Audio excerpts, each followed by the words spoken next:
Et bien maintenant, nous quittons le Brabant wallon et je vous emmène dans le Hainaut au château de Louvigny, un château qui se met à l'heure napoléonienne. En effet, sa châtelaine Florence de Moreau a décidé d'y organiser des dîners inspirés de cette fameuse époque, une époque dont on peut dire que l'art de recevoir n'était pas un vain mot.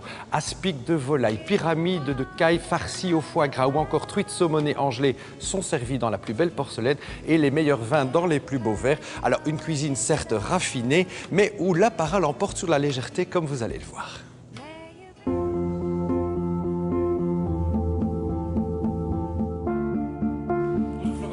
Bonjour. Bonjour Gérald, quel plaisir de vous accueillir. C'est un honneur pour nous. Alors dites-moi, vous avez décidé de faire une exposition, de créer une exposition sur la gastronomie au temps de Napoléon. Comment vous est venue cette idée?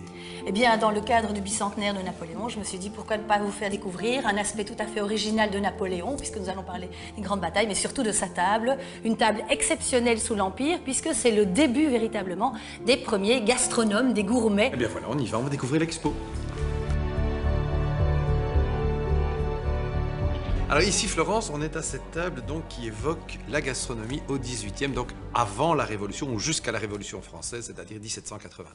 Tout à fait, c'est un petit souper fin, c'était les soupers du Régent. Ce sont des petits dîners qui se donnent en agréable compagnie. Les messieurs invitaient des dames généralement qui n'étaient pas leur épouse.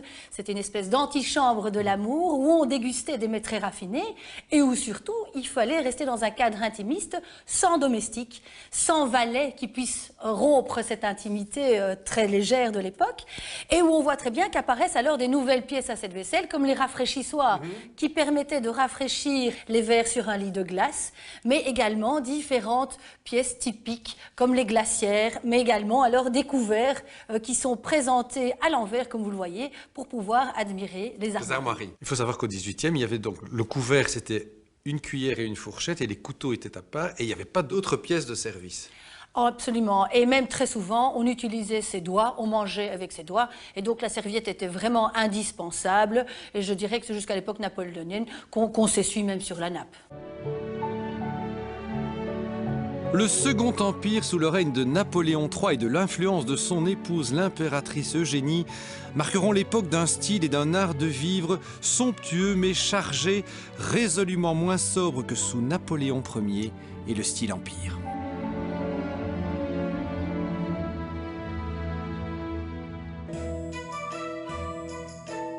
Alors Florence, on a quitté l'Ancien Régime. Ici, on est devant une table du Premier Empire. Napoléon est devenu empereur. Qu'est-ce qui fait la différence entre ces petits dîners intimes et le faste napoléonien?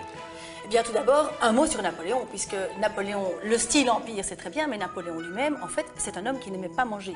Il mangeait en 5 minutes, une demi-heure quand il était empereur, et donc c'était une perte de temps réellement. Et donc, il va nommer des grands amphitrions, des gens qui vont recevoir pour lui, comme Talleyrand, comme Cambacérès, qui vont donner des dîners magnifiques pour défendre les couleurs de la France. Alors ici, Florence, il suffit de regarder la table, on n'est plus dans les petites fleurs, le rose, le vert, le bleu, on est dans du blanc, de l'or. Ici, on est un magnifique sur toute table en Paris de la manufacture d'Agoti qui était extrêmement connue à l'époque.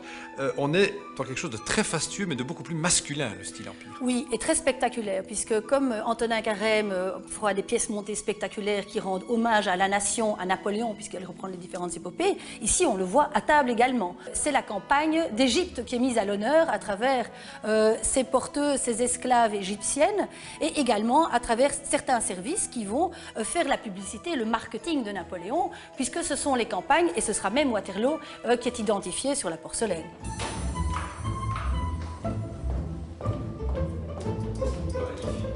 Voilà, alors nous voici, Gérald, dans la cuisine du château. Nous marchons sur les traces de Napoléon avec Philippe Vodquet. Dites-moi, Philippe, qu'est-ce que vous nous avez préparé là qui a l'air si beau en plus? Bien là, on est dans la cuisine du Premier Empire, la cuisine telle qu'on l'a pratiquée chez Talleyrand, évidemment, qui est une cuisine de faste, comme on peut le voir. Une truite saumonée à l'impériale, des cailles qui sont montées farcies au foie gras et truffes, et une galantine de volaille, le tout présenté de manière évidemment fastueuse, puisque c'était tel que Talleyrand nous souhaite à l'époque. Et voilà, madame est servie. Ah oui, et c'est une table résolument plus moderne que les précédentes, Florence. Oui, elle est dressée pour vous accueillir, puisque notre plaisir, c'est de recevoir, comme à l'époque napoléonienne, à partir de recettes anciennes. Alors ce sont des dîners pour combien de couverts? Eh bien, de 10 à 40 personnes, sur demande, pour des groupes, pour des amis qui souhaitent recevoir, comme à l'époque napoléonienne, après la visite du château. Et si on a un peu trop bu, est-ce qu'on peut dormir ici? Ah, une prochaine année peut-être, nous ouvrirons des chambres. Qui sait, ça viendra peut-être.